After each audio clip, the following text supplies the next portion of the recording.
Good morning, everybody.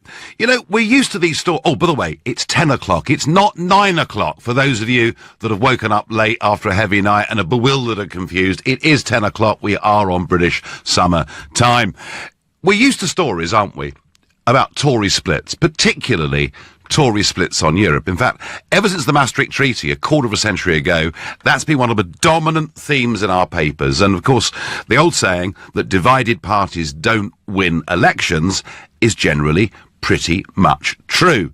So we're always focused on these divisions. We very rarely focus on divisions that exist within the Labour Party, but I really think they're beginning to open up, and I want to talk about them. Why? Well, Owen Smith, Northern Ireland spokesman, but don't forget, the man that stood against Corbyn as leader and managed to get about a third of the vote, Owen Smith basically come out again and reiterated his call for there to be a second referendum on the result of whatever deal Mrs May comes back from Brussels with. And he's been very promptly sacked by Jeremy Corbyn, as indeed were three front benchers last year, you know, who voted on a resolution for us to stay in a single market. So at times, we see this hard man Corbyn. We see him putting down the argument there should be a second referendum, and I'm guessing he's doing it because he understands there are 4.5 million people who voted for Corbyn's Labour Party last June, who in the previous year had voted for Brexit. But there's also, I think, a slight inconsistency with the way in which Jeremy Corbyn is leading this party.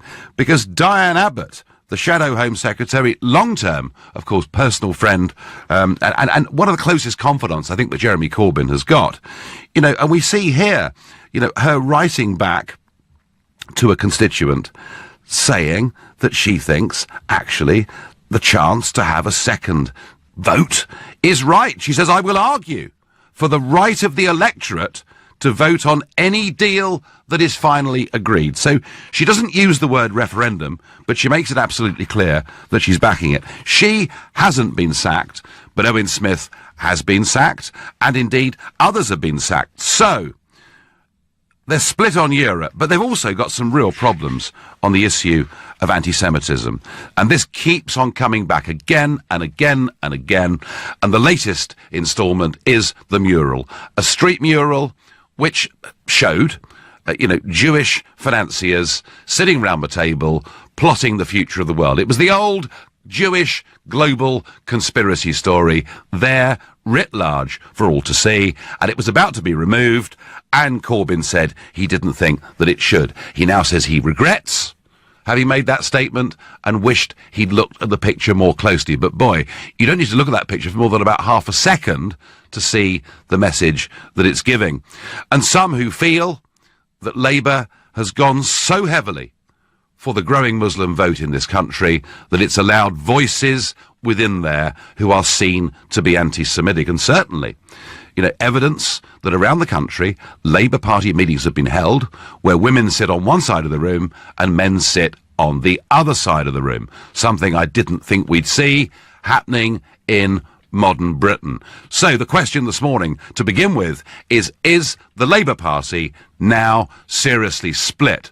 And for those of you who are seeing the front page of The Observer and other newspapers, I will, at 11 o'clock, talk about the Leave campaign, its relationship with Cambridge Analytica, my role in it, because my picky seems to appear in a few of the papers this morning, and we'll do that at 11 o'clock. I will ask you at 11 o'clock whether you think the Leave campaign cheated its way to victory. But for now, is the Labour Party seriously split?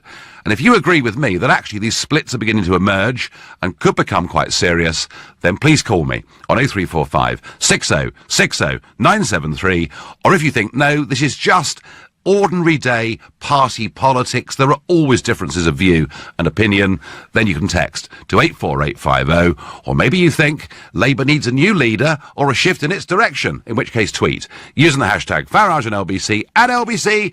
Watch me on Facebook and comment there too. I'm going to go to Dave, who's calling from Hammersmith. Dave, good morning. Good morning, Nigel. So is the Labour Party split in your view, Dave?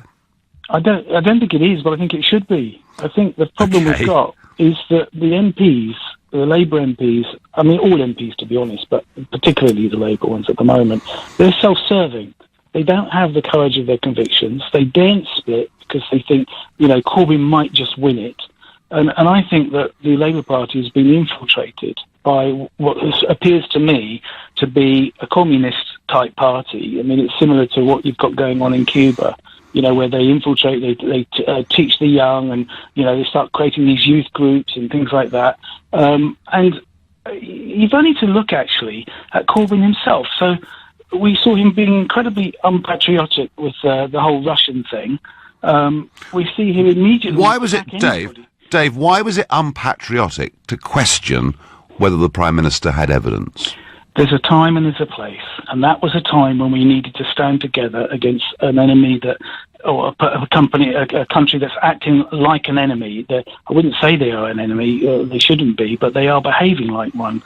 And when you've got a police officer, in hospital, he was in hospital, very seriously injured. So you saw that, Dave, you saw that as a my country right or wrong moment, yeah? I think at that particular moment, because it was the announcement by Theresa May, that to me... All right, was okay, no, fine, you've made your point on that, Dave, you've made your point on that. All right, going on from there, these politicians, these Labour politicians, they had a few goes at being elected, and they messed up. And so they've put Corbyn in, and they've all voted against him, haven't they? How many? 3 times is it now? And finally, he got in. He managed to beat those off.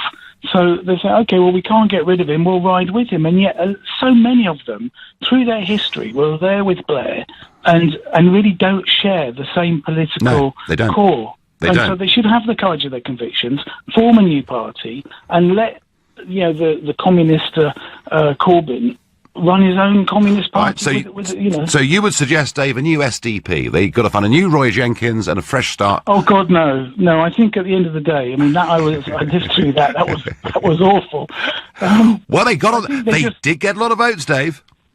Well, I think the problem they've got is how they are structured, about how they are elected, how their leaders are elected, the percentage of vote, right. the way they've reached all that. I think that's a bit that's not, it seems to me to be a bit dodgy. So in short, Dave, they don't look really split, but they should be. Well, they should be. They've created all these spend 20 or spend £3 and you can vote. I know. And that's how they elected Corbyn. Yep. And then they put the price up to 30 quid. Pretty effective. Quite good management. Actually, very capitalist of Corbyn to behave in that way. Dave, I thank you for your call. Sue says to me on text, get over yourself, Owen Smith. The Blairites are a thing of the past. Jeremy is here to stay.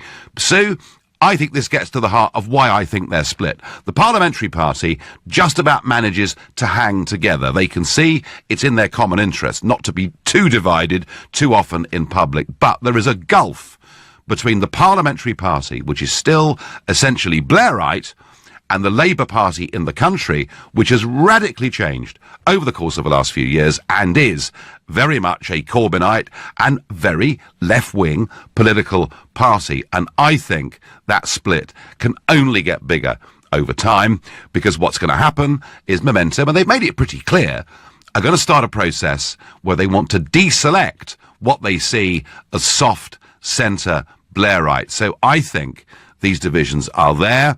I think clearly the row over anti-Semitism is part of it. Absolutely, whether to have a second referendum is a part of it too. And my guess is that Corbyn is in control of that grassroots party, and he will not want a Labour Party to be voting for resolutions on a second referendum, because he knows that leaves him open and vulnerable, and millions of votes could be lost. Let me know whether you think I'm right or wrong by calling me on 0345 6060 973. Daniel is calling me from Barnet. Good morning, Daniel. Good morning, Nigel. I just wanted to say that I think I do agree with you that Corbyn hasn't got the backing of the entire Labour Party or the entire country.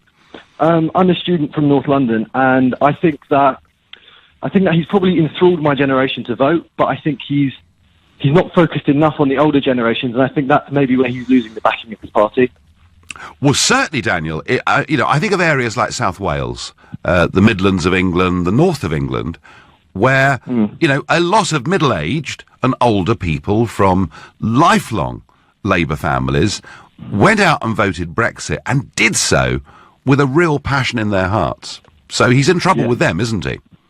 Yeah, most definitely. And I think what you said earlier... Unless, Daniel, the sacking of Owen Smith shows you that he's going to resolutely make sure we get over the hurdle of March the 29th next year so that we do leave the Treaty of Rome. I think what you said earlier really does ring true about Corbyn coming through as a smart man sacking Owen Smith. Yep. And I think that if we see that more from Mr Corbyn, then there might be more confidence in him, because I feel like not enough people are taking him seriously. He's definitely got some policies there, and he's definitely got some understanding and some aspirations, but I think he needs to put himself through as a real politician and a real force to be reckoned with a bit more. Yep, okay, well, and how do you rate Owen Smith as a public performer? Not very highly. No, I tell you what, he's got amazing self-confidence for somebody without too much experience of frontline politics. I was on Question Time with him the other week, and boy, this guy believes in himself and believes in his policies, and I will give him that. Daniel, I thank you for your call. And Owen Smith has really got form on this because, he said repeatedly there should be a second referendum. He's also basically said that Northern Ireland should remain part of the European Union. He thinks if Northern Ireland leaves, he says that will undo the Good Friday Agreement, it will undo the peace process, and he said that at meetings organised by Sinn Féin. I wonder, does Owen Smith actually want a united Ireland? Is that part of what he believes in too? I don't know. If you do, call me.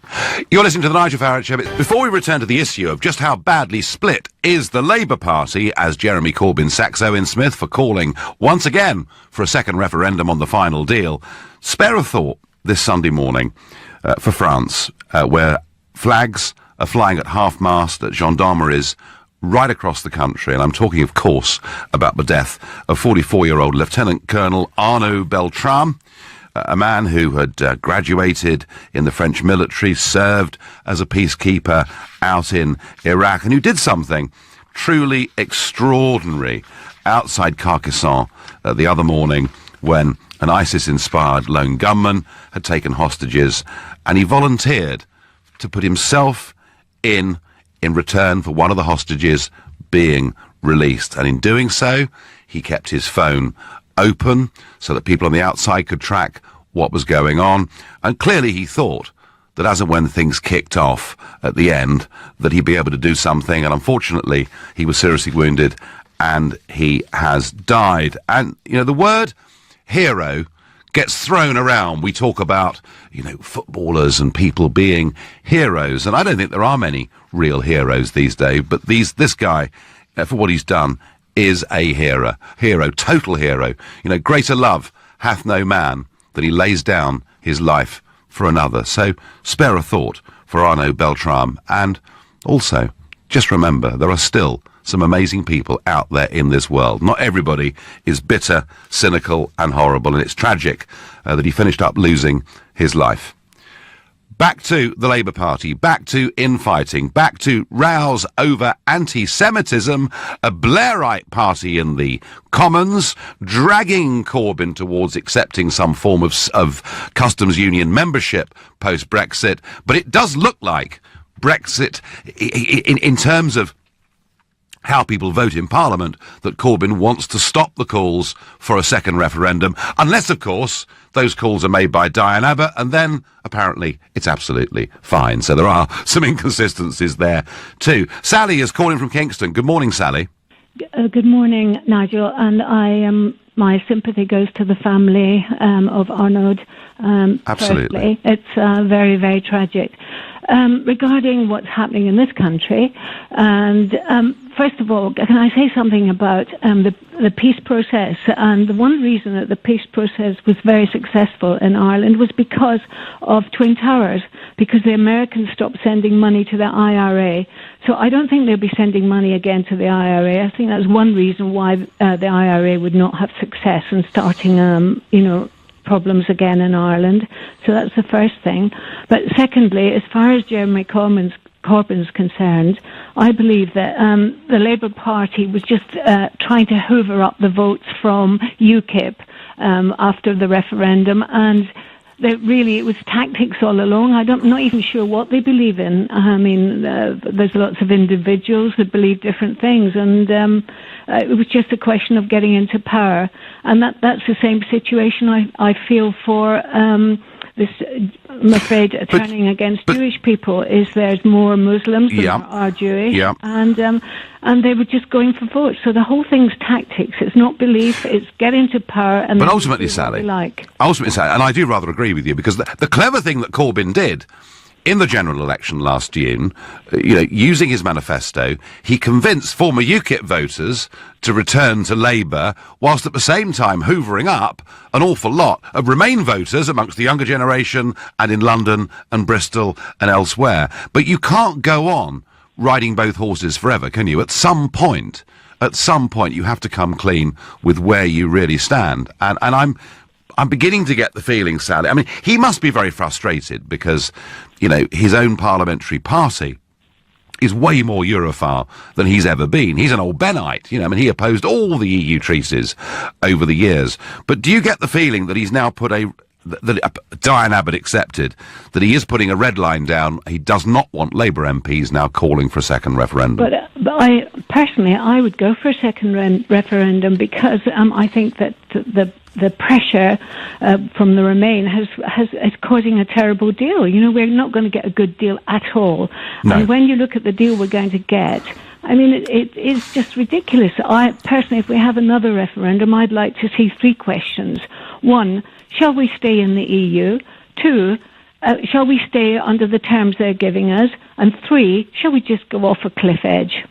That's what I would like to see, because I think the British people are, the way this country... But there's no appetite, Sally. Sally, there's no... this is the other interesting thing, is there is no appetite for a second referendum. Yes, I know Lord Heseltine wants a second referendum, and I know Alistair Campbell wants it to be rerun, and so does Tony Blair and Nick Clegg, and others, and Ken Clarke, of course. But actually, if you look at the polling, Sally, it's really consistent. It's about 20% of people that want a second referendum. It's no more than that. And I just wonder whether Corbyn has now recognised that.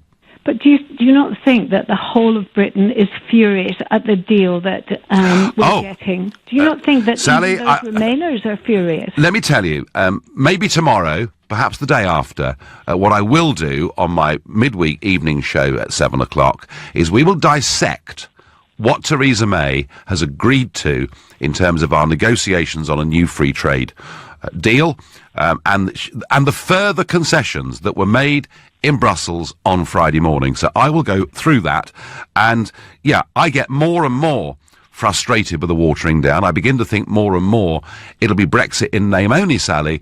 But the big historic moment, I suppose, is leaving that treaty, provided that we do, on March 29th next year. Well, good luck, that's all I can say, because I think you've got a huge battle to fight.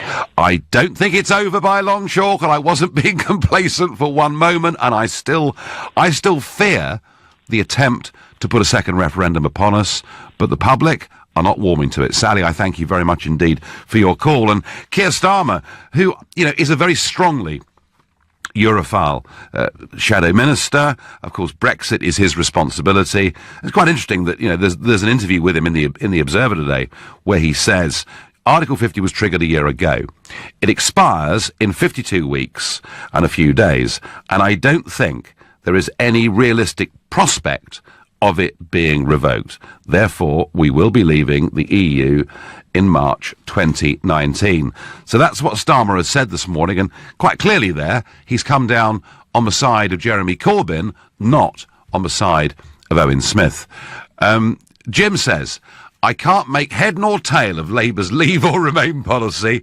They were leave before the last election. Then Starmer said they are customs union remain. Perhaps someone should ask their Brexit spokesman Starmer what's their position. At present, it's like shifting sands. Jim, it is desperately confusing, but I do think maybe from the Labour leadership there's a little bit of clarity that they do actually think we have to get out on March the 29th next year, and then possibly almost replicate the form of membership we had before. And many would argue, well, is that any better than where we are? But that, I think, is the position they're heading towards. What about the percentage of Labour voters who voted to leave? Wasn't it around about 40% or more? Surely the hierarchy should take note. Well, actually, it was about 30% of the 2015 Labour vote that voted Brexit. But don't forget, there was a big boost in Labour votes at the last election, and many of them were Brexiteers. My best guess, about 4.5 million Labour voters who'd voted Brexit, who voted Corbyn in 2017. Carol is calling from Uxbridge. Are they split, Carol? Am I right about this? Yes, 100% they're split. They're Right. like 30 Basset Brigade. Right. And what do you think the split... Is it Europe they're split over? Is it the Blairites versus the Corbynites? Where do you see the big divide? Well, Corbyn is out for himself. 100%. He's a blatant racist. He's not fit for purpose. He's a blatant racist, they- did you just say? Yes. Could you explain that to all us? all he's interested in is going to get the vote for himself.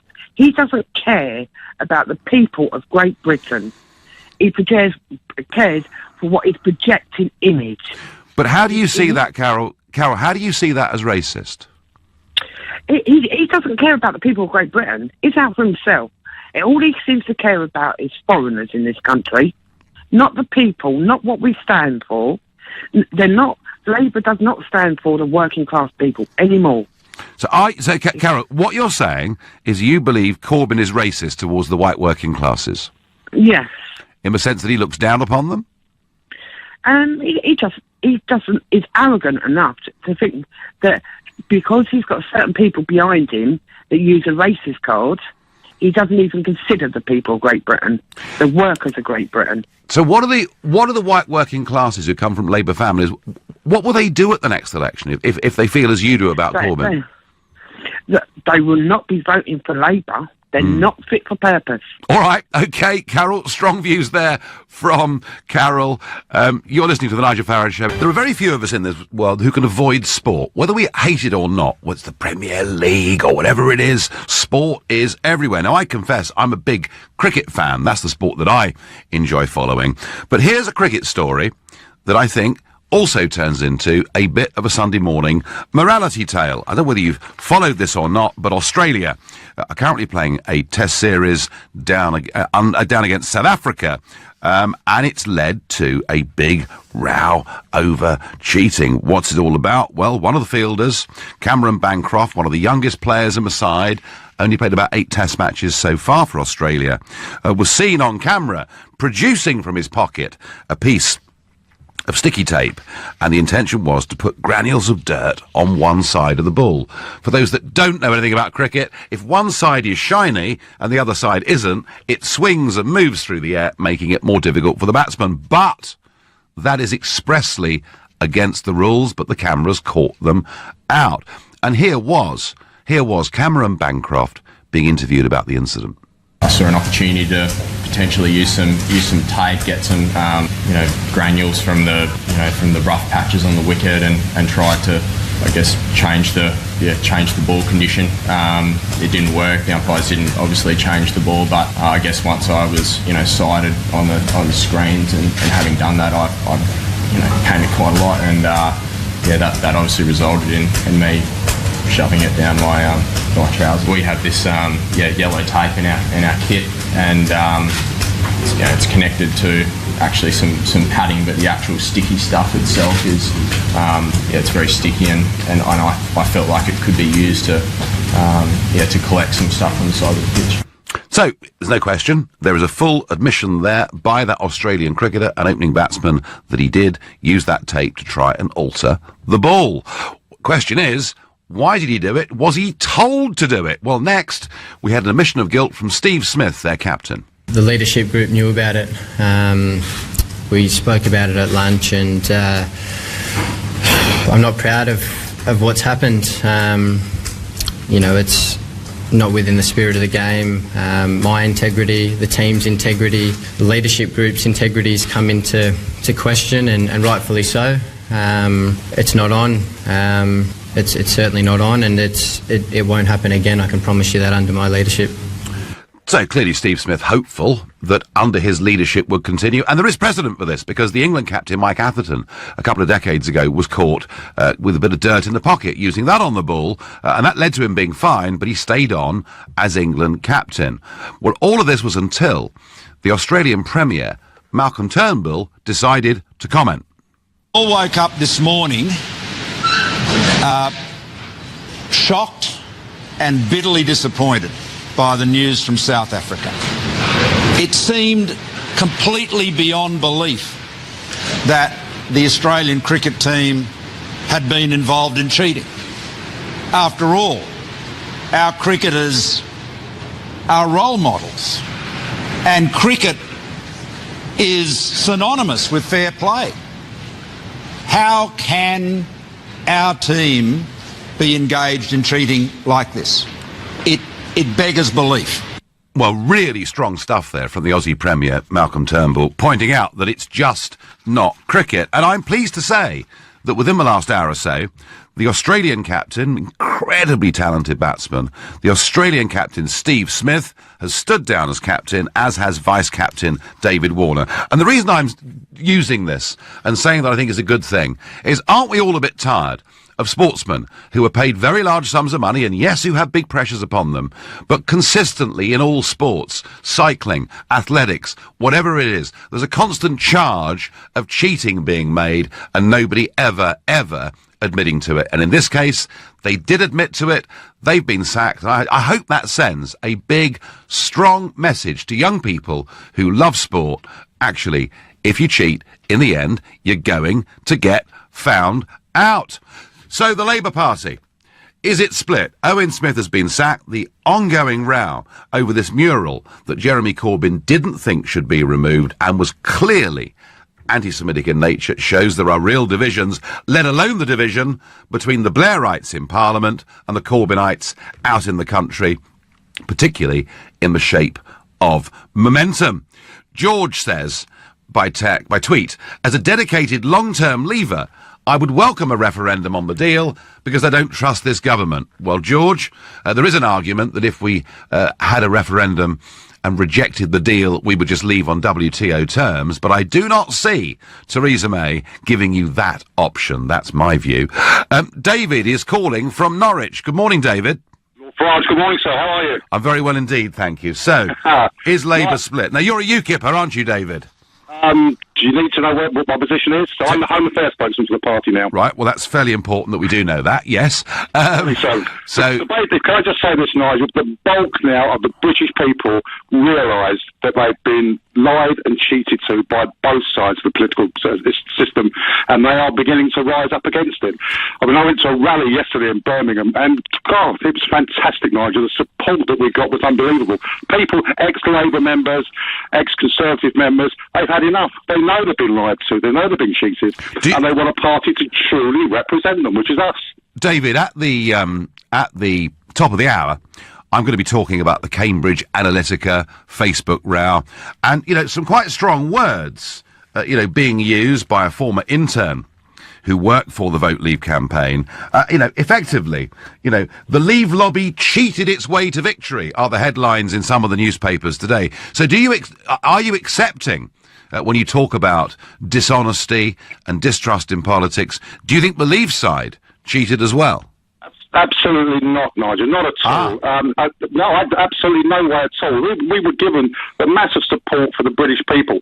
You know, and I know, that as a direct result of that Brexit vote, the political establishment were, to put it mildly, flabbergasted and shocked that they'd lost. They had no in a million years thought they were going to lose. Yeah, and the Labour Party, David, were very, very shocked. But Corbyn has sacked Owen Smith, as you've seen, within the last couple of days. Yep. Is Corbyn now going to tell his MPs, shut up, we don't want to argue for a second referendum? Do you know what, Nigel? I'm going to repeat to you what loads of Labour supporters said to me, or ex-Labour supporters. They just said, at the moment, the Labour Party are a bunch of nutters. That's what they said, and that's their view going forward. No, Nigel, I want our party, because we are a true British party standing up and speaking the truth. We want Brexit. We want our border controls. We want a million things looked after. And we're the only party that are going to do it, and the others don't like it, and they will try and get rid of us. You know we've been blocked by the media. Perhaps part of UKIP's problem, David, and it's got plenty at the moment, but perhaps part of UKIP's problem is that when Theresa May gives speeches, you know, they vary, but sometimes when she speaks, she says, the Conservative Party is the party of Brexit.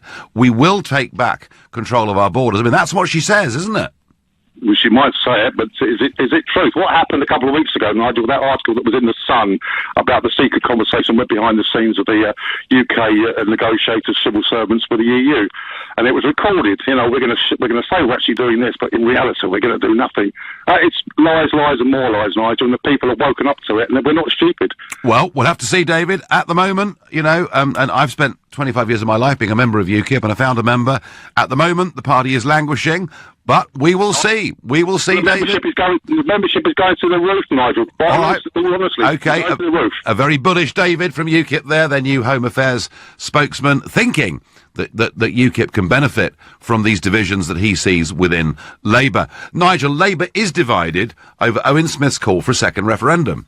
Please, as no one wants to divulge the reality of voting to stay, tell listeners the horrors of the grand European push for an empire in which the UK will be subsumed, says Jenny in Milton Keynes. Well, Jenny, they want to build a global superpower. They want to be the economic and military strongest nation on earth. I think it's all Walter Mitty, and I think the cracks are starting to show with Italian elections, etc. Nigel, the Labour Party are finished if they keep up their disruptive fence-sitting. All they do is undermine our negotiating position. Not so long ago, they would have found themselves in the Tower. Leave on WTO rules on the 29th of March, says a Brexiteer. Well, certainly, what is true is that Keir Starmer and others have been working very closely with Monsieur Barnier, and it was no particular surprise to see the Labour Party committing, post-Brexit, to us being part of a customs union, and who's to say it may be part of a single market. But on the issue of a second referendum, is Jeremy Corbyn finally putting his foot down, or will he face further rebellions from people like Owen Smith? May he even, at some point in time, have to confront Diane Abbott, unless she changes her mind on having a second referendum. You're listening to the Nigel Farage Show. So is the Labour Party now seriously split? And I guess it is the sacking of Owen Smith, who of course ran against Jeremy Corbyn for the leadership. He got a third of the vote, and Smith himself is an absolutely dedicated Remainer. He wants a second referendum. He thinks leaving the EU is a disaster. He told me this to my face over fish and chips in Blackpool after we'd been on Question Time just a few weeks ago. Is the party split? Well, Keir Starmer today, I think, attempting to be a bit of a peacemaker, and there's no secret that Keir Starmer, wants us signed up to a customs union, and I think ultimately some form of single market as well, but he's trying to be a peacemaker, and he's saying, we will be leaving the European Union on March the 29th next year. But the real split, I don't think the real split is in Parliament. All parliamentary parties always have splits, always have different factions. But I think the fundamental gulf split in the Labour Party is between their members of Parliament, most of whom are very Blairite, many of whom originate from London, and a membership out there, albeit a big one in London, but out there across the rest of the country, the whole momentum phenomenon very, very much to the left of where Labour are in Westminster, despite the fact they've got a left-wing leader. So, are they split? Are they in trouble? It's not just the Tories, that have problems over this. Or is this just normal party politics? So let me know. If you think Labour are split and in trouble, call me on 0345 60 60 973. And it's quite interesting that Owen Smith, in a way, is linked into both of our stories today. Lawrence says to me, and he's talking about the Cambridge Analytica Leave campaign stuff that's in the newspapers and all over the media today. He says, this is the Ramona's last throw of the dice. Why didn't this story come out sooner? As for Owen Smith, what's the hype? He didn't follow party policy, so of course he was getting the axe. Philip says, Nigel, I believe Mrs May will betray the Leave voters. This was a call we had before the break. She will keep the UK in the customs union and possibly the single market. This will be done by using the backstop agreed in the transitional agreement, saying that the whole of the UK will have to stay in to prevent a hard border in Ireland or one in the Irish Sea. So, look, what happened, folks, this week in Brussels was Northern Ireland was barely discussed. That's going to be discussed at the next big European summit meeting, and that's going to take place in June. What was discussed, of course, at this meeting, firstly, was Russia, and she was seeking a resolution out of the European Union of solidarity on Russia. She actually got more than I thought she was going to get, I have to say, particularly given the attitude of countries like Greece, Hungary and Italy, and given the fact that Angela Merkel and Jean-Claude Juncker had congratulated Putin on his re-election. So she did get more on that, but it's what happened on Friday morning. It's the agreement of the basis of terms on which we are going to negotiate a trade deal. And I think the detail of that has not yet been unpicked. It barely features in today's Sunday newspapers, and that's because there are bigger, stronger stories. There's the NHS problem, and the Tories now pledging or appearing to pledge more money. Plus there is, this whole massive debate over Cambridge Analytica, a whistleblower on the scene, and an accusation now being made, not for the first time, that the Leave campaign cheated. And that's what we're going to be discussing in a few minutes' time. But for now, I want to try and stick, if we can, on the Labour Party. We're going to Philip, a first-time caller from Croydon. He's gone. I've lost him. We're getting him back. We've lost the line. That does sometimes happen, particularly if people are on mobiles, in their cars, stuck on the side of the road, or whatever it is. Yeah, Philip, are you there? I'm here now, yeah. Sorry, hello there. So, Philip, how do you see, my contention is there's a great big split between the parliamentary party, the party in the country, and it's going to lead to a big public civil war. Well, that's absolutely right, because if you go back to even David Miliband, it goes back to the Brexit vote as well, because they refused to talk to people about their legitimate concerns about the level of migration in this country. They just ignored it, and anybody that raised it as an issue were racist or lunatics. And they're still doing it now, really. Corbyn is quite schizophrenic on this, Philip, isn't he? Because there are a couple of interviews he's given where he said, when we leave the European Union, we won't have unlimited labour coming into the country, which might be good for British workers. And then the next week he says, I'm a world citizen. It's a bit tough to know where I mean, is he again trying to keep everyone supporting him? Sorry? Is he just trying cynically to get everyone to support him? Yeah. Oh, yeah. I think he's trying to please everybody. I think he's really trying to do a Theresa May, and it's about time they really came out and said what they believe. Instead of leading us up the garden path, which is how I feel. Are you a Labour supporter normally, Philip? I've voted Labour all my life. Oh, have you? But I won't vote Labour again. So because you can't. I don't trust them. So Philip? What does Corbyn need to do to persuade you, a lifelong Labour voter, to stick with him? They need to deliver Brexit, and they need to deliver it in the fullest meaning of what we voted for. Right. We voted to get back control of our borders, trade, the courts, the law, just everything. We don't need unelected bureaucrats running this country. Philip, I think I might have made that argument myself once or twice. So you want Corbyn to deliver the Brexit you voted for, yeah? Exactly, yes. And being part of a customs union wouldn't really tick that box. No, because we'd be tied in to the European Union. They'd be still telling us what to do and when to do it. Yeah. And also, I do not believe that we'll get the Brexit. I think this latest pronouncement by by the European Union about the backstop position. The Northern Ireland situation, yeah. Yeah, and annexing Northern Ireland. That is going to be what will keep us in. Because Theresa May, I believe, will turn around and say, well, we're going to have to stay in the customs union at least to avoid upsetting the Good Friday Agreement. Well, that big battle, we're going to see that big battle.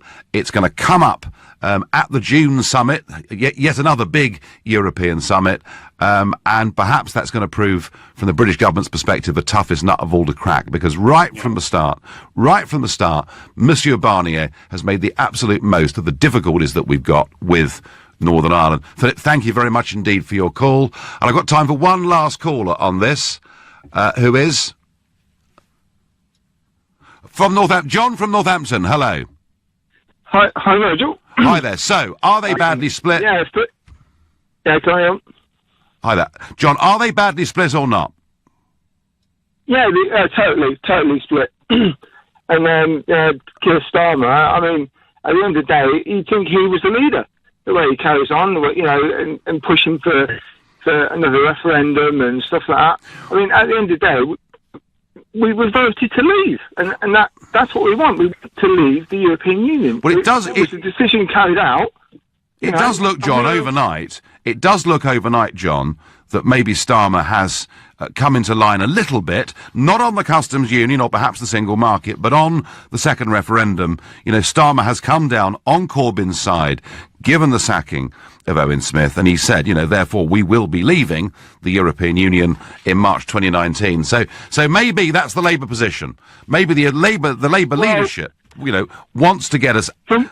Go on. So, well, from what I've seen, and when I've seen Stimmer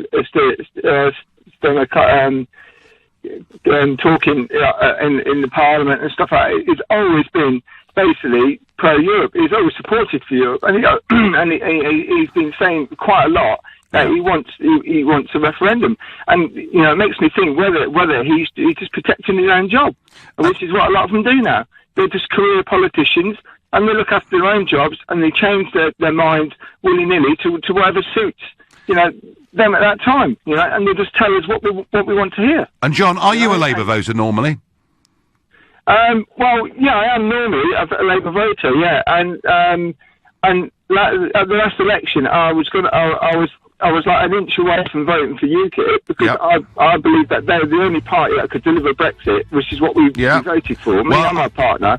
John, I tell you what, I'm out of time, but I think there are millions like you and our previous caller, Philip, millions of Labour voters, naturally inclined Labour voters who want to see Corbyn deliver. Maybe that's why he's now against a second referendum. Well, look at the newspapers, see all the media today. The story is the Leave lobby cheated its way to victory. Did it? Do you think that's right? Do you believe the stories you see in the newspaper? Call me on 0345 6060 973. Text me on 84850. Tweet using the hashtag Farage and LBC at LBC. Watch us on Facebook. Comment there too. I sense we're in for a very lively hour.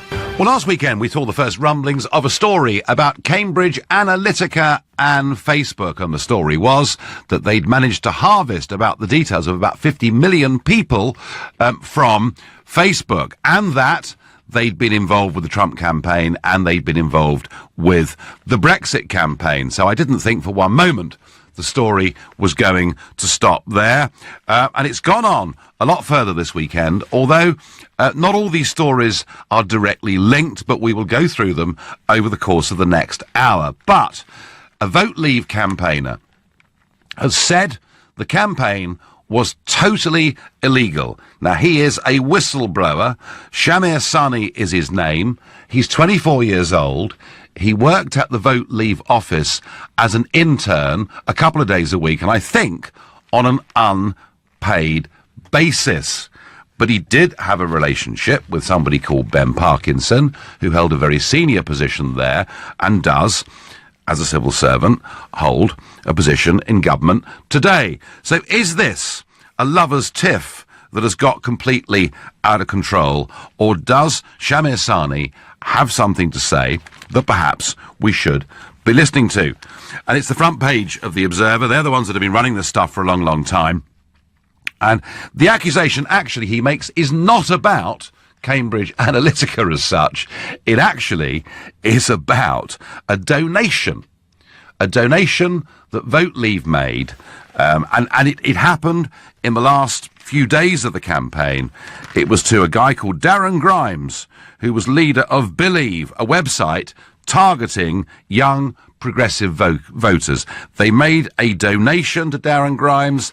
They did so almost certainly because they'd spent their legal limit of 7 million, and Grimes then spent that excess money. That of itself, not against the law. What would be against the law is if they directed how Grimes should have spent that money, and indeed, that is, the accusation that Shamir Sani is making. Dominic Cummings, their chief strategist, says nonsense. Boris Johnson even moved to tweet overnight saying the whole thing is complete nonsense. As far as Cambridge Analytica is concerned, well, the one thing that Vote Leave did do was use a Canadian data company called Aggregate IQ, and they did spend money with them, designing adverts on Facebook and elsewhere to reach as large an audience as possible. There is nothing, folks, illegal or wrong in doing this.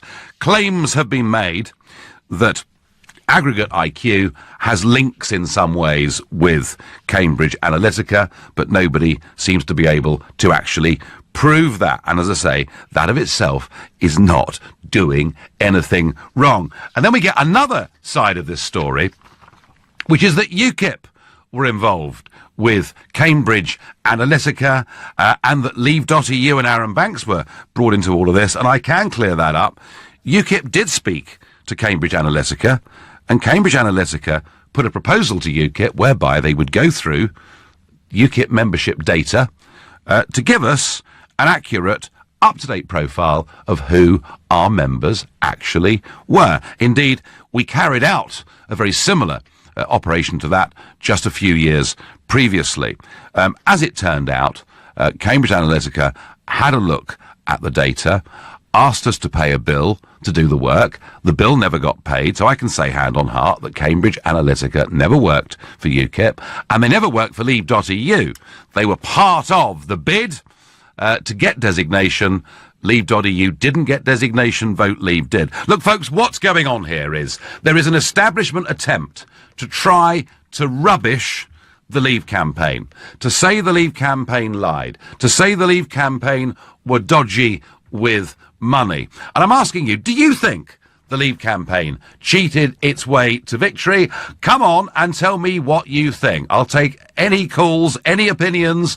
0345 6060 973. You can text to 84850. You can tweet using the hashtag Farage and LBC at LBC. You can watch us on Facebook and comment there too. Elaine is calling from Watford, a first-time caller to this show. Good morning, Elaine. Good morning, Nigel. Yeah, I was a Leave campaigner in the Watford area, and I campaigned in Wembley, Olympic Way, as well as in Harrow, mostly in Watford, supporting the street campaigns. And it's completely untrue that Leave was somehow cheating. We were underfunded. And the proper time for young Mr. Shanna to bring this up would have been when the Electoral Commission held their inquiry.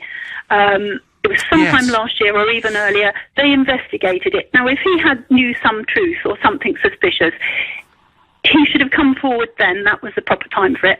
And I think also there was a parliamentary committee. I'm not sure if it was a financial audit. I've tried looking it up, but there's loads of information online. But the proper parliamentary select committee also investigated the funding of the Remain campaign and the Leave campaign. And they were investigating from the point of view that David Cameron spent 9 million leaflet in every household. It was an unfair advantage. We were only allowed to spend 7. But I'll tell you something else, Nigel. Because Leave EU wasn't selected by the Electoral Commission until sometime in March, they'd actually done the classic thing of fracture your opposition. We were, Aaron Banks' party, the different fundings, different streams, before Vote Leave was chosen as a representative. It was quite late on. And it meant that it was difficult and people were scrabbling around to get started to just even raise the 7 million. Meanwhile, the Conservative Party, the Lib Dems, the Labour Party, although there was a Labour Leave, were funding, and they already had the foot soldiers, the door knockers who go around at general elections. Yes, well, they were well underway, and they were ready with their campaign materials. Even before the Vote Leave was chosen, they had printed handbills and things. They've got the funders, they've got the local distributions networks. I feel that as a Vote Leave campaigner, we were at a tremendous disadvantage. Absolutely. And it's amazing that we did so well. And I made great friends with lots of complete strangers. I was at the Great Debate, and it was me that shouted rubbish at Sadiq Khan that something's picked up. So you're a heckler, Elaine. Yeah, and I listened to Priti Patel and Michael Gove, Boris Johnson. I went to the Forum Fish Island. But mostly I gave up. I've got a job to do, 9 to 5, and I've got a working week. I gave up a lot of weekends, and so did my partner. And we spoke to people on the street, and it's ordinary people across the country that gave Leave voters the confidence that ignore Project Fear, and it's turned out to be ridiculous, the claims, and I think we've got... All right, so you've got full faith that the Leave campaign did the right things, and that actually, and your real point, Elaine, and it's a very, very good one, and you've made it, I was going to make it, you've made it already, is that actually we were under a tremendous disadvantage. We were. Definitely. Yeah. And standing in Watford, there were 4 stalls. One was Remain Conservative, one was Remain Labour, one was Remain Lib Dem. There's a Lib Dem mayor was at the time. Yeah. And there was just a small band of people giving up all day Saturday. We were so outgunned on the street. They already had the infrastructure in place. But just one other quick point, Nigel. It seems that there isn't enough of a spokesman. I took your point. There needs to be an umbrella organisation bringing together the different groups that exist now. Elaine, I tried to have an umbrella group for the referendum, but the folks at Vote Leave, Tories to the last man and woman, wanted nothing to do with an umbrella group. They wanted their own campaign, chuck in one Labour MP here and there to make it look cross-party. And that was one of the problems that we had in the referendum, is that I always got the feeling that Vote Leave actually were more interested in the next Tory leader than they were the referendum itself. Possibly. One quick point on Diane Abbott on the television, Any Questions, decided to slate the government on the blue passports being printed in France and Netherlands, wherever. Nobody in the audience, and I thought David Dimbleby should have picked it up, nobody contradicted. The reason why is because of the 50,000 cost means that you've got to go out to, it's EU rules that you've got to go out to tender. Nobody pulled up on that. There seems to be no one Elaine, I mentioned this on Sky News. You'd have thought I'd sort of uttered a swear word. But yeah, EU tendering rules. Elaine, thank you very much indeed. And Elaine is right. She's absolutely right. Both sides, in theory, could spend 7 million during the referendum. But the political parties could also spend money, and more of those, of course, backed Remain than backed Leave. And blow me down if on top of all of it, David Cameron did not spend £9 million of taxpayers' money sending every household a booklet telling us why Remain was the right option. How I enjoyed going up 10 Downing Street and posting it back through his letterbox. So the idea that somehow the Leave campaign hid spending and did all sorts of odd things is nonsense. We've been outgunned, and the Remain side have spent money for 50 years. The European Union spends over €2 billion every year on promotion of its institutions and its identity. Shanjan is calling from Bradford. Good morning. Good morning, Nigel. So, I believe what is happening is we've seen a globalist establishment attempt, 1, to bring down the government, 2, to spread fear stories, and then number 3, also to damage the UK's reputation on the world stage. Because if you look at what's happened now with the Russia affair in Salisbury, if you look at what's happening with this Cambridge Analytica story, and now this Vote Leave whistleblower, it's all part of an attempt to overturn the result. Yes, it is. That is absolutely my view. Yes. But here's the rub. Why don't we think about why did people vote to leave in the first place? Why did people do this? I don't think Cambridge Analytica told people, and I know you were involved with overseas with the Trump campaign. I don't think anybody in West Yorkshire or West Virginia who worked in, let's say, coal mining were told by Vladimir Putin a Cambridge Analytica. No, let me just say this. To go and, vote to leave the EU and put Donald Trump into the White House. I think people have their own brains, and here's the rub. You can't replace mining with McDonald's. No. That's what you can't do that. No, and expect people to be happy. The idea that some sort of mind-bending formula was discovered to make us all go crackers and vote Brexit and Trump is ludicrous. I don't believe it. And I think what we see is that when we watch the news and the media, there is so much anger, resentment. That is all the time. It feels you're on social media all the time. You get abused. But when you go out into the street, like when I'm speaking from Bradford, yep. If you go into some parts of the city, there will be somebody who voted Remain. Because maybe, a woman in her 40s, because she's very well off, she works at a block of offices in Leeds, has a BMW X5, and she was likely to vote Remain. Whereas somebody on a council estate at the age of 45, stacking shelves at Sainsbury, was more likely to vote to leave because they felt worse off. So how do politicians resolve that problem? Instead of going back and forth on this referendum, why not just close it down, accept it, and think forward and think, how do we make sure Shanjan, we need vision. We need vision, we need leadership, but today's story is that an unpaid intern, a whistleblower, is saying that the Leave lobby cheated and that the whole thing, frankly, was illegal. Do you think the Leave campaign cheated its way to victory? If you do, come and tell me that on 0345 60 60 973. You're listening to the Nigel Farage Show exclusively on LBC. Well, strong claims this morning that the Leave campaign may well have broken the law, may well have been an illegal referendum, may well be that the Leave lobby cheated its way to victory. And this is not just about Cambridge Analytica, it is also about a payment that Vote Leave made to a student based in Brighton. We can't go into too much detail, it gets complicated, but do you think that the Leave lobby cheated its way to victory? But before we get there, another story that I think is really, really interesting. Only the Sun on Sunday has got this story, exclusive by David Wooding, and it says Donald Trump is lining up a surprise summer visit as a Brexit troubleshooter. So Trump is coming to Ireland. He's due to be there as early as June. He'll visit Dublin first, and then he's seriously considering an offer to go and visit Northern Ireland, whether that's Belfast or elsewhere, I don't know, afterwards. And pretty clear to me, and by the way, I think this story is true, that he is considering doing this, and pretty clear to me that that would be a very good thing indeed. Why? Well, interestingly, Trump has got contacts on both sides of this divide. You can find photographs of Trump and Jerry Adams. They go back a few years, but Jerry Adams speaking at dinners in New York, Trump in attendance, and has said publicly that he knew him. And obviously Trump knows one or two Brexiteers as well. He knows one sitting in this chair this morning.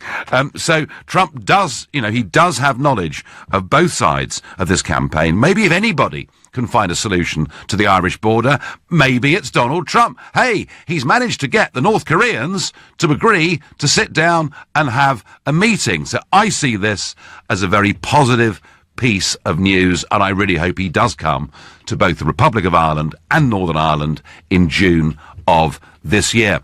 Now, my next caller on the subject of did the Leave campaign cheat their way to victory? Helen is calling from Weston-super-Mare. Good morning. Hello, Nigel. Hi. Hi. No, absolutely not. It's just the most massive case of sour grapes. The establishment just can't get over the audacity of us plebs voting against their instructions, I'm afraid. The Remain campaign had, the majority of everybody supporting the Conservative Party, the shadow cabinet, practically all the MPs, all foreign leaders. Barack Obama, Goldman Sachs. The big banks, the big business. They had their extra leaflet at $9.5 million. They had an extra 48 hours tacked on for registration, if you remember, because the website went down for 2 hours. I do.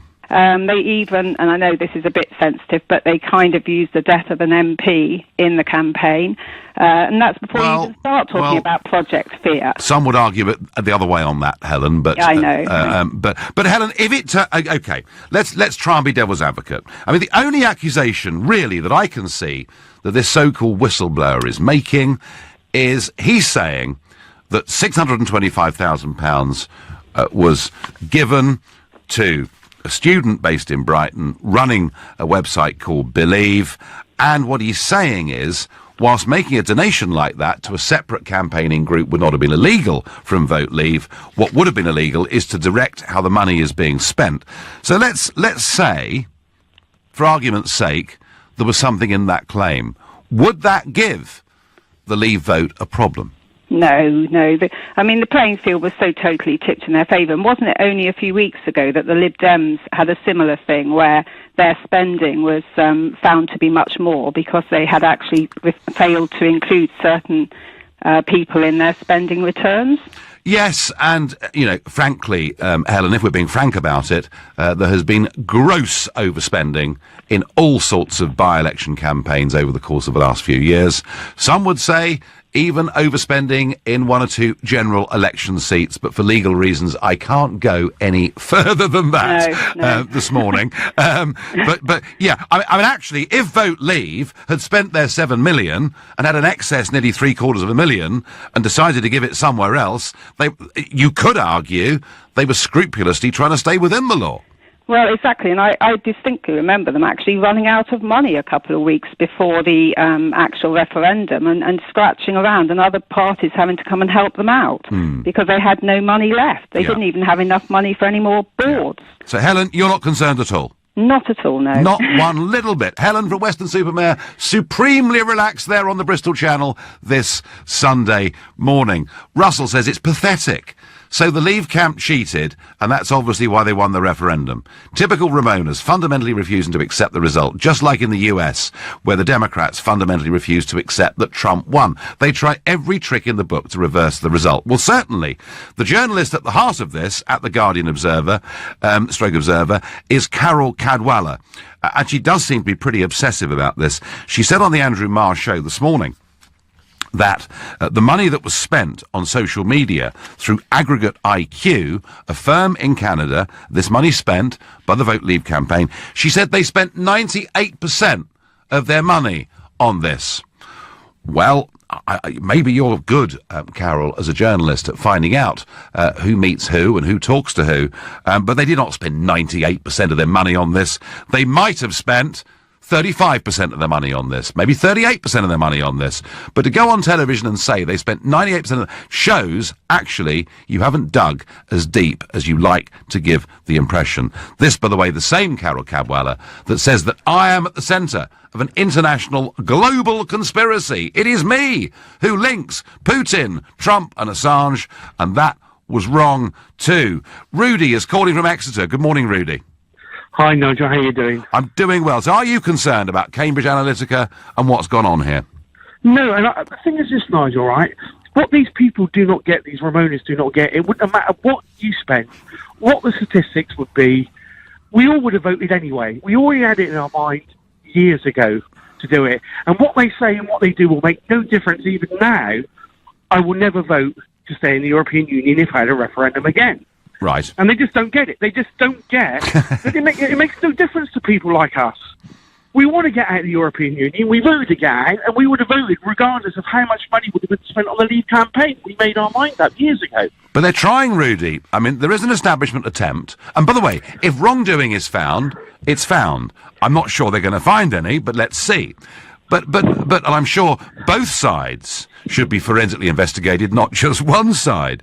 But Rudy, they keep saying that we lied through it all, and now they're saying we cheated through it all. I mean, do you think they'll give up at some point?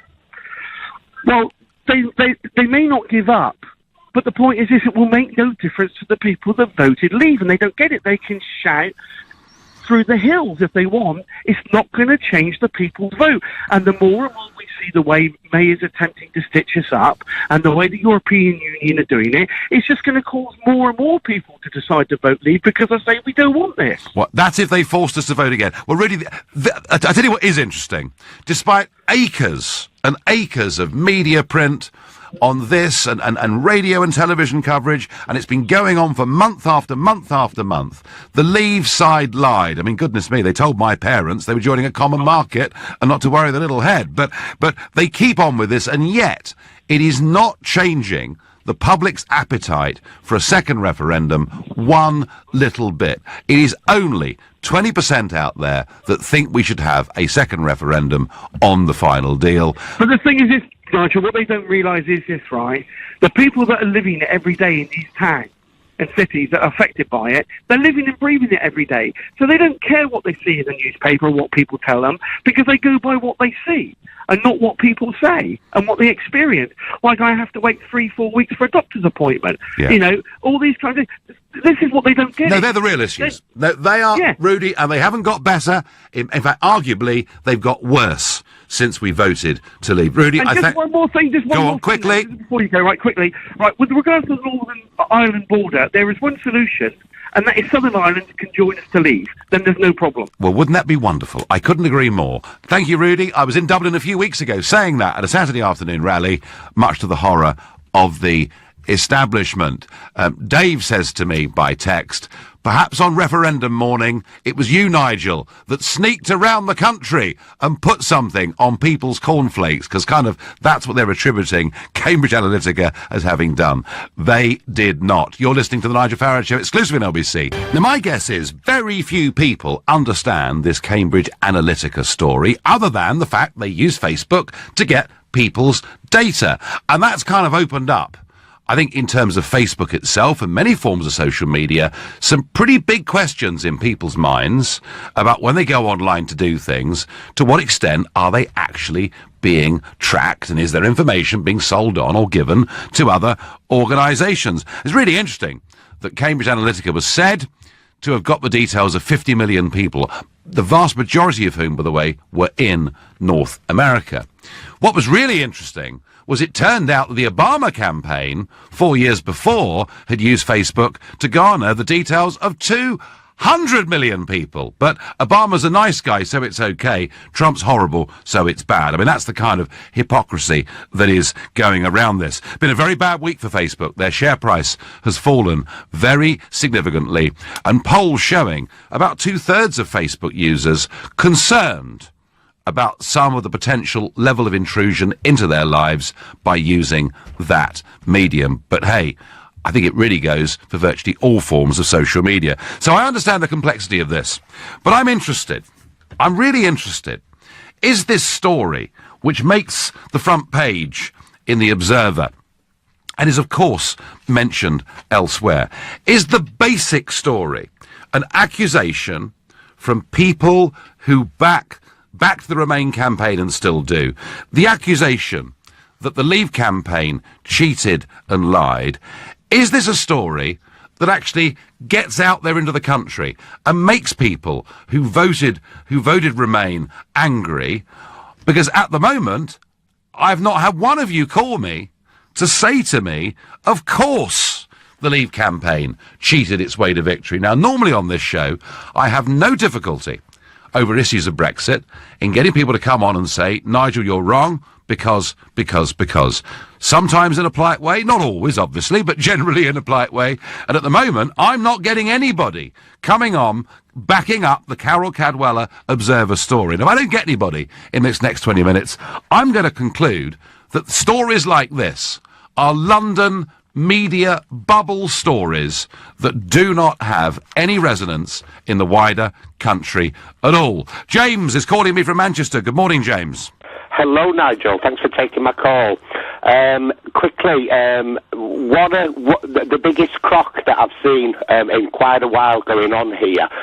Your callers, and I think Sanjeev was one of them in particular, they said nearly everything I was going to say. I'm 51, Nigel. I have never in my life had Facebook, Twitter, Instagram, absolutely nothing.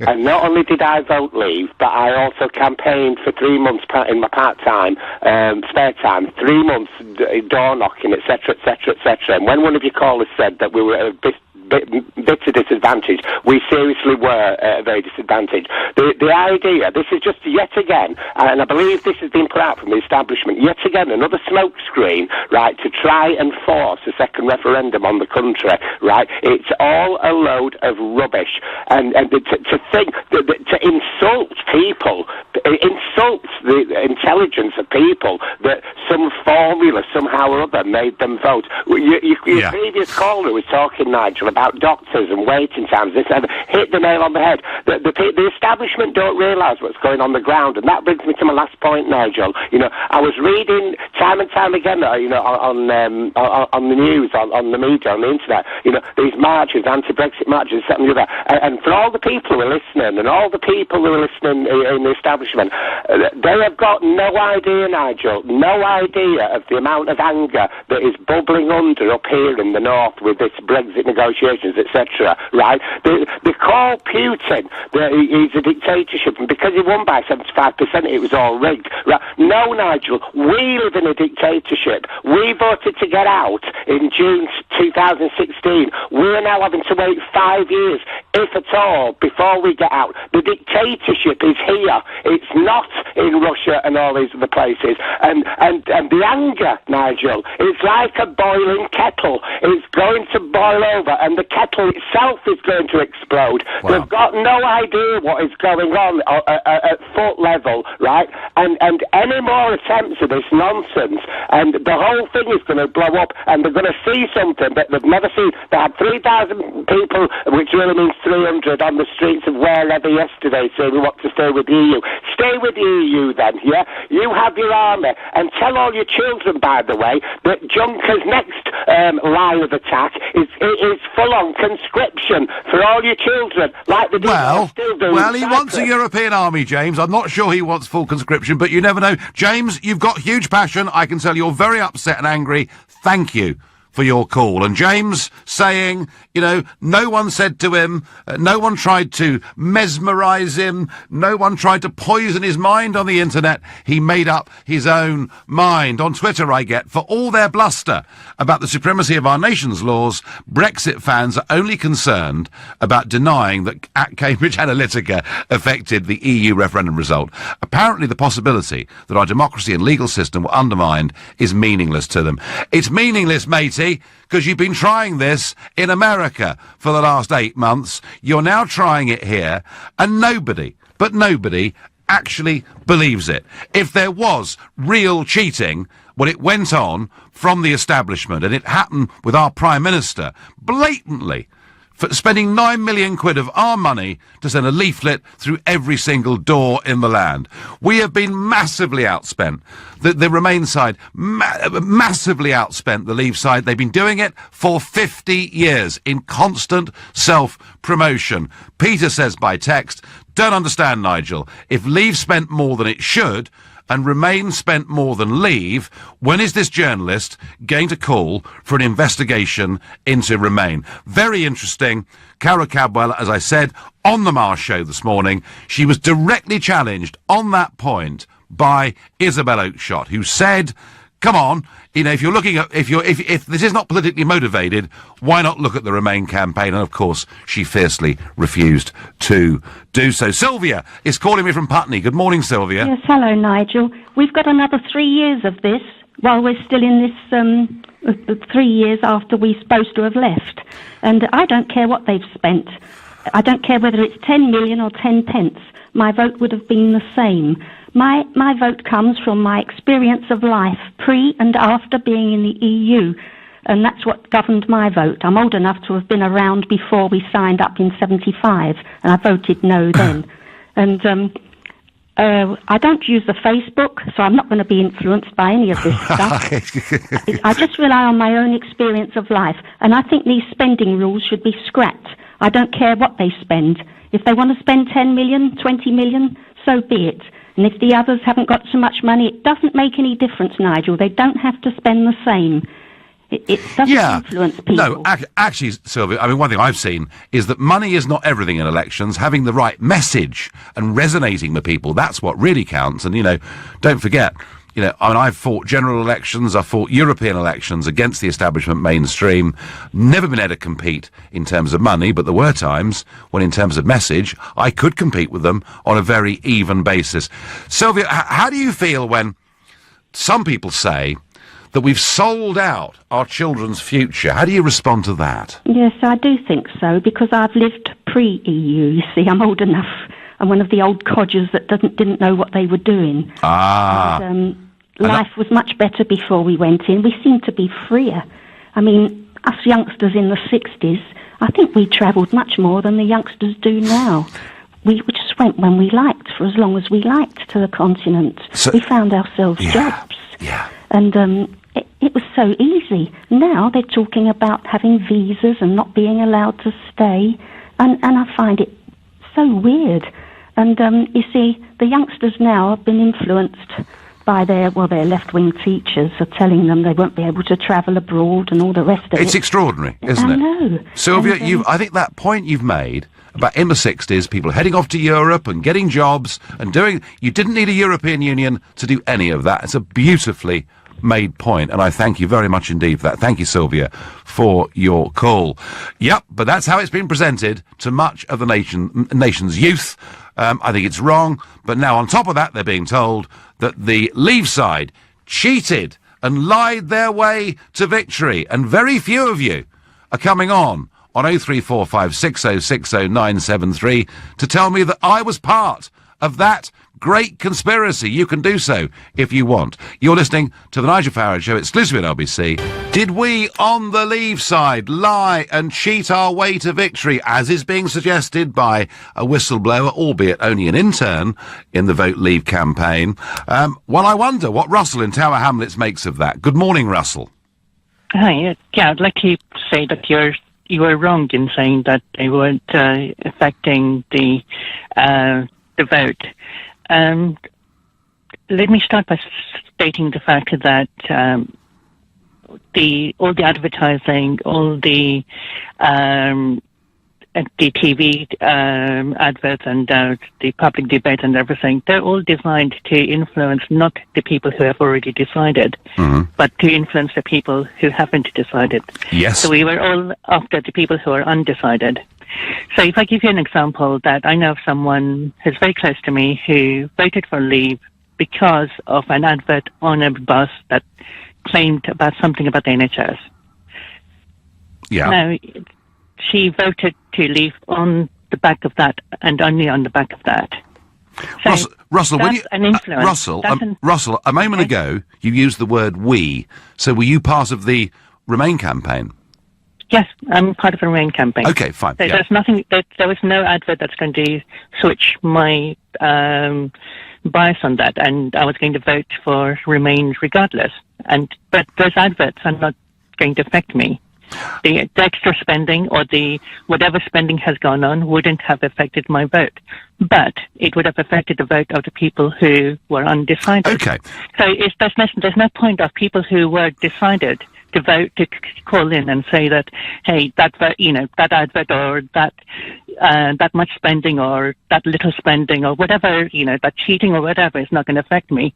Well, yes, it isn't going to affect you. It's going to affect the people who are undecided. Well, Russell, I put it to you, as somebody who was part of the Remain campaign, I put it to you that when David Cameron spent £9 million sending a booklet to every house in the country warning us about the dangers of Brexit, that actually that was massive overspending and an abuse of his position. Fine.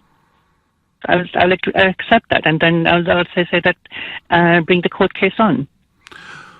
Right. Yes, so, as I would say, with every single mechanism that anyone has used to defraud the voter should be challenged, just as much as this should be challenged. But we can finish up, Russell. Every single advert that has gone and that has been used to go against it, that's been a lie, should be challenged too. Okay, Russell, do you not worry that if everything, I mean, clearly we have to have laws and rules and guidelines as to how campaigns are fought. But do you not worry that we could finish up in years and years of people questioning how both campaigns behaved? Not at all. The risk of losing our rights to our rights to vote properly, and to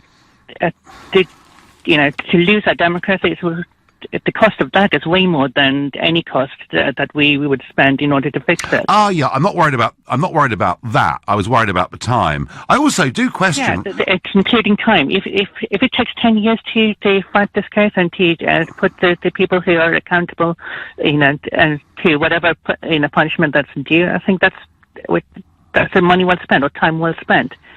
But we shouldn't ignore it. We shouldn't just say, these guys might have overspent, so we're not going to pursue it because it's going to take us 10 years. And do you not think that's rubbish? Do you not think the timing of this so-called whistleblower is a bit odd?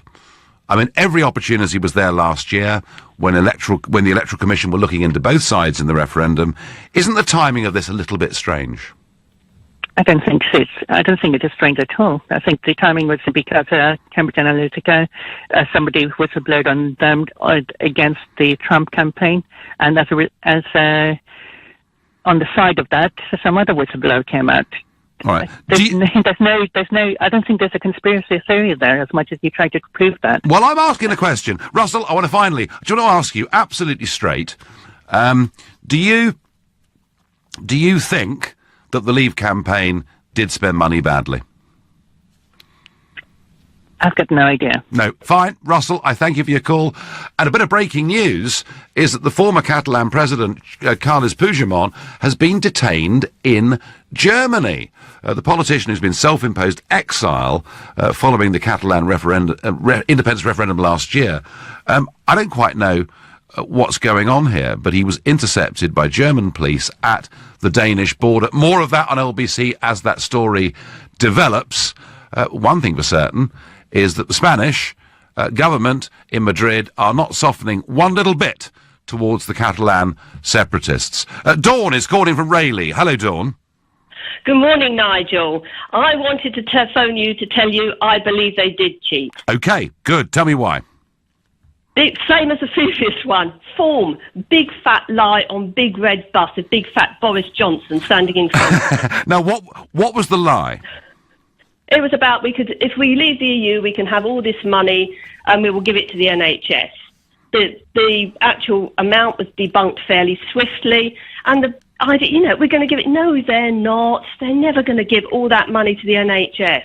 They knew they were misrepresenting that. It was an odd choice of number, even though the gross figure technically was correct. Yeah. And I mean, even though it was correct, but I'd much rather they'd used a figure that was lower than that. A couple of $100 million a week would have been fine. Use the proper figure and thought maybe we could give some of this to the NHS, but that's not going to look quite so good on a big red bus with big fat boys. Well, if they'd said $200 million a week we could give to the NHS, it would have been unarguable, and it still is a figure that would have stunned people. Whether the figure was 200 or 350 made no difference. But I agree with you; it wasn't a very clever thing to do. But it's showing them up as a liar, basically. Just coming quickly to you, Nigel. Yeah. I absolve you. Oh my goodness me! Yeah. Is that because it's Sunday morning and we're all being nice to each other? Well, I'm in a nice mood, and also I saw an interesting television program called NCIS. I recommend you watch it. It's very nice eye candy. But one of the characters in it, Tony Donoso, has problems with his father because he's a police officer, and he believes his father's a con man. Yeah. There's a problem here. Right. And he's a bit of a Donald Trump character, this father. He's been bankrupt several times and so on and so forth, and he's always got entrepreneurial ideas. And when his father realises that his son has got his opinion of him in the back of his mind, he says, listen, son, there's a difference between being a dreamer and being a con man. I believe what I tell people. I have a vision and I believe it's true. A con man knows he's lying. Ah. And that's the difference between you, Nigel, and some other people. Right, so I'm not.